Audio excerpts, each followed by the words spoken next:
let's get back into it. Part of fortune.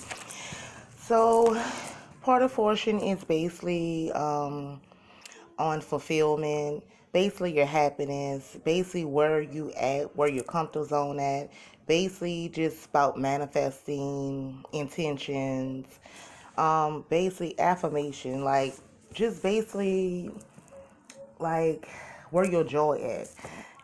Basically your higher vibration. Basically on your journey, where you at on your journey, basically what you're doing on your journey, basically being your own wish fulfillment, okay? Your own, you don't need validation from anyone. So basically that's where you're part of fortune at, like your abundance, your spiritual gifts, stuff like that, okay? So let's keep it going. The moon. Okay, so we know the moon corresponds to Cancer in the fourth house. So we know that the moon actually go by your soul emotions. That's water signs all day. Um, Hobbies, needs, feelings, instincts, personality. So we know that the moon like deals with stuff like that. So when we go through our emotion, we cry a tear, we cleansing the soul. Basically, we are embodying that moon energy. Okay. When you cry, people don't know when you cry, the moon you actually connecting with the moon. So every drop that you cry, every tear that you drop is basically cleansing the soul. The moon hears you, and people don't believe that, but it's true. Okay, so moon do rule Cancer for in the fourth house. So some of my beautiful collectives and handsome collectives could be in the fourth house. Okay, a lot of people could be dealing with their emotion, cleansing their soul. Actually just detoxing their soul, right? Connecting more to their emotions. It's good to connect to your emotion, because if you don't connect to your emotion, like some people I know, you wind up being emotionally unavailable, emotionally unstable. That's like immature energy, right? Okay, so let's go to the 12th house. Okay, so we know the 12th house is house of transformation, also is all about wisdom. So this is basically like when you get on your journey, you on that, you did the inner work, you doing the inner work, your childhood trauma, stuff like that. Like you basically just in hormone solitude. So basically when you go sit under a tree, trees represent wisdom. Okay, it give you a lot of wisdom, a lot of intuitive messages, and it also help your wisdom and help your seven chakras. Okay, so we know that in the 12th house is all about trust, karma. Yes, in the 12th house is all about karma. Okay, the law of attraction, closure, reflection, this dissolution, and surrender. So we basically know that in the 12th house is all about trust. Okay, building up your trust, being trustworthy. Karma, yes, in the 12th house is all about karma, the law of attraction. Okay, what you put out there, you get back. So be careful with your thoughts and be careful what you say. Even if someone did you the most lowest thing in the world, you have to let go and let God. Because people, when they think they're getting away with something, they're not getting away with nothing, because they catch them when they least suspect it, right? Sometimes your father, your soul family, whatever you worship, put that in your face to see these people get their karma. Or sometimes shit just happen behind the scenes while you going on with your life, okay? Closure. So it's all about closure in the 12th house. Like, basically not leaving things with no closure. Like basically closing out karmic cycles and stuff like that. Closing out unresolved things with your family and friends, right? Basic reflection. So this gives you enough time in the 12th house to reflect on things in your life, basically that you didn't have a chance to reflect on, or you need to reflect on. Like basically, it's all like basically doing the work. Your inner child. Letting your inner child come out and play. Stuff like that. Like dealing with past childhood trauma that you didn't, or you couldn't see yourself dealing with in a million years. So stuff like that is reflecting on stuff. Basically dissolution. So basically like wrapping up stuff that had no solution, or you didn't know how to cope with this, or someone didn't know how to cope with you. It's like stuff dealing with like that. Basically like inner foundation stuff. Okay, surrendering. Basically like surrendering to the divine. Surrendering control issues or whatever you deal with, and you feel like, okay, I can't keep doing this. I can't keep holding on to this control, so I have to release it. So that's basically like dealing with stuff like that in the 12th house. Okay, so we got Scorpio. Some of y'all Scorpio sun, Scorpio rising, Venus, and some of y'all Scorpio's moon. Okay, So Scorpio, we know I desire. So Scorpio, when they want something, they're gonna go get it. Okay. Scorpio is a fixed water sign. Okay. So Scorpios, they all about mastering. Okay, I'm gonna be honest. They're all about mastering. They could be a little therapeutic. You know, you go and talk to a Scorpio, they feel your emotions. When you cry, they cry with you at times. You know what I'm saying? Investigating. When they want something, they want to know something, they want to do some research, they're gonna do their investigation. So that's basically what researching is: investigating, going look for what you want. If I'm going to look for something, I want to see it. Ain't no such thing. Don't go look for something you don't want to see. No. When a Scorpio go looking, they gonna find it. Basically, agents of change. So basically, a Leo like change. They like new. I'm talking about big adventures of things. Okay, they are water signs. So, I mean, water travels, and that's what Scorpios love to do. They love to travel, right? And we also know Scorpio is ruled by Mars and Pluto. Okay, so in the ninth house, we got a house of life again. This is all about growth. Okay, travel, mentor, wisdom, religion, the future, big picture. So this is basically when you in the ninth house. Some of my collectors are in the ninth house. Some of y'all doing a lot of traveling, experiencing new things, seeing new things. Some of y'all are spiritual teachers like me, mentors, wisdom. Some of y'all is learning a lot of wisdom. Okay, I like to sit under trees because it gives me influence and metrics, and it also helped me with my wisdom. Okay, so when I talk to people, people just look at me like, how the hell did, yeah, but it's powerful. I get it. Okay, that really do help. Religion. So in the ninth house, some of y'all are religion. I'm not too much religion. I'm not too much. I'm not religion at all. That's why spirituality fit right up my alley, because spirituality is more of a free spirit, right? But I don't discriminate, because before I must got on my journey, I was Baptist. Okay, the future. So also the ninth house, this is dealing with your life. Okay, where do your future go from here?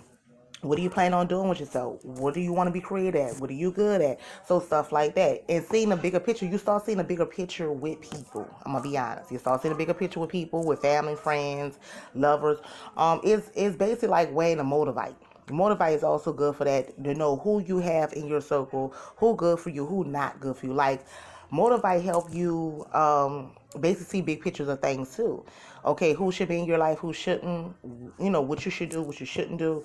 So if y'all, some of y'all probably got that crystal already, because I have it. Motivate is very good, and they also give you intuitive methods and give you a lot of wisdom. Okay, so y'all will want to get, if y'all don't have motivate, y'all will want to get that crystal. Okay, so we got 11 house of relationship, again, group expressions. Okay, so this is all about expressing, being creative, going after your goals, your dreams, becoming, learning more about your soul family, joining your soul family, meeting your soul family. You becoming this mentor, this teacher, and teaching. It's time for you. You was taught, you was a student at one time, so now it's time for you to teach other students, right? Going after your purpose, learning what your life purpose is, what should I be doing, my life path, stuff like that. And learning birds of a feather flock together. Like low vibrational people, they gonna stick together. Spiritual people, we gonna stick together. Okay, so it's basically like connecting to your soul family when you get on your journey. So birds of the feather flock together. Okay, you hang with who you are. Okay, so basically that's some of y'all could be in the 11th house dealing with that and stuff like that. Okay, so we got Mercury retrograde. We already know what Mercury retrograde. That's like stuff from the past coming back up. A lot of emotions, a lot of things going around that time. Maybe have you sometime off of wax, but Mercury retrograde this year, I was fine with it. Nobody from my past came back, thank God. It wasn't no drama. It wasn't no, it was a lot of deja vu shit. I ain't gonna tell you no lie about that, but it basically wasn't as bad as they describe it. Okay, what it supposed to be. Put it like that. But don't get me wrong, it was a lot of emotions every now and then, because you do get emotional around Mercury retrograde. You get all wax, you get out of bounds. Sometimes people just fall off their journey around that time, or they get out of alignment, get out of balance. But you have to keep yourself maintained, right? It'd be a lot of delays, miscommunication. So you have to be careful around that time, how you talk to people, how people talk to you. Be a lot of misunderstanding. Mercury retrograde comes 3 times out of a year. Okay, it lasts for like 3 weeks. Okay, so it's basically like backwards motions. Okay, so yeah, that's basically about Mercury retrograde. Okay, so we got Aries. So some of y'all are Aries. Y'all could have Aries in your chart, or some of y'all could just be embodying Aries. You wonder if y'all do watch tarot, which some of y'all do. Some of y'all just started watching tarot. You wonder why signs that's not in your birth chart, if got into your birth chart, but if you didn't, you would want to. You wonder why signs that's not even in your birth chart you embody, because you don't have to have these signs in your birth chart to embody this. Okay, you could just be embodying that energy at that moment. We all change energies. Okay, so you wonder why when you get a personal reading, you wonder why, okay, the reader said this, and then but they will also tell you that energies do change. So this person may, whoever you're getting a reading on yourself, you may act like this, you may get this or whatever, but your energy do change. Just like other people who you get a reading on, energies change. Okay, that's why some people constantly get readings. Okay, or you could get your own tarot cards, you could do your own reading and save your money. Okay, that's something the tarot is not going to tell you, because it's all about their coins. Okay, so you got to do what's possible for you. Okay, so Aries is I am. Aries is basically on big hearts. Aries is based on, sometimes Aries could be a little, in a low vibration, could be a little immature. They could be crybabies at times. But Aries basically have a big heart. When I want something, I'm getting it. Okay, I gotta have it. Okay, Aries is also basically about action. They're all about taking action. They love sense of humor. You know what I'm saying? Basically, they love courage. Okay, that courage is a big thing in Aries life. Okay, adventure. They love adventure. They love experience. They love fun. You know what I'm saying? They love leadership. Aries love to be leaders. Some people in tarot call emperors Aries. Because everybody know emperors in tarot. I mean, look at me, Terriers. In tarot is leaders, right? Father figures. Okay, Aries also love independence. So Aries is independent. Okay, period. And now if you haven't seen if it's Aries that that's not independent, because they're in a low vibrational state. I'm gonna keep it real. Okay. Um, and they're very free spirit. Aries don't like to be tied down. They don't like to be clean. They don't like to be smothered. That's like I say that about another sign, Gemini.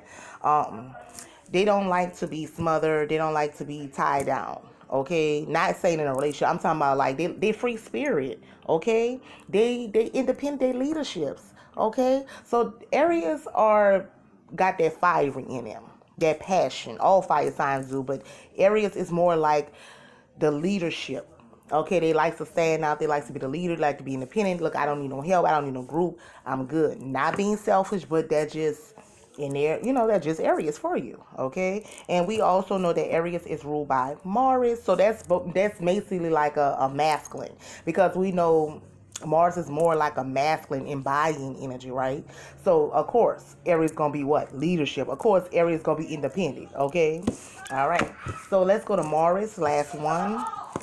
Okay, I was just talking about that.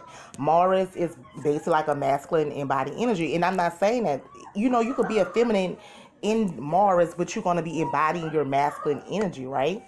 Okay, correspond to Aries in the first house, so that's Mars. Um, well, actually, Mars is correspond to Aries and Scorpio in the first house. Okay, so we know some of y'all could be embodying, some of y'all could be, in that energy of Mars, right? Mostly my masculine, but some of my feminines embodying that masculine, right? Fire, energy, drive to win, athlete, warrior, competitive spirit. So, we already know Mars is based on fire, right? Mars have that energy. I was just talking about that masculine, that fiery energy, that leadership, that I ain't could stand alone. I could do this alone, right? Drive to win. So we know that Mars, when you in Mars, you drive to win. Whatever you're trying to do, you are going to win. You're going to ace that. You're going to master that ASAP. Athlete. So like I say, athlete, masculine environment. Even if you're feminine, you still embody when you in Mars, or you in that energy of embodied Mars. You are basically in that athlete, that masculine energy, right? Warrior. And one thing about if you embodying that Mars, you are automatically that warrior. You also embodying that warrior. Like, man, I can do this. Can't nobody stop me. I know what I am. I know what I want. I know where I'm going. It's basically like I'm running and I can't stop till I get it. So basically, competitive spirit is also Yeah, it be a little competition, like, you know what I'm saying? They be up for the competition. Let's go. Because I already know I'm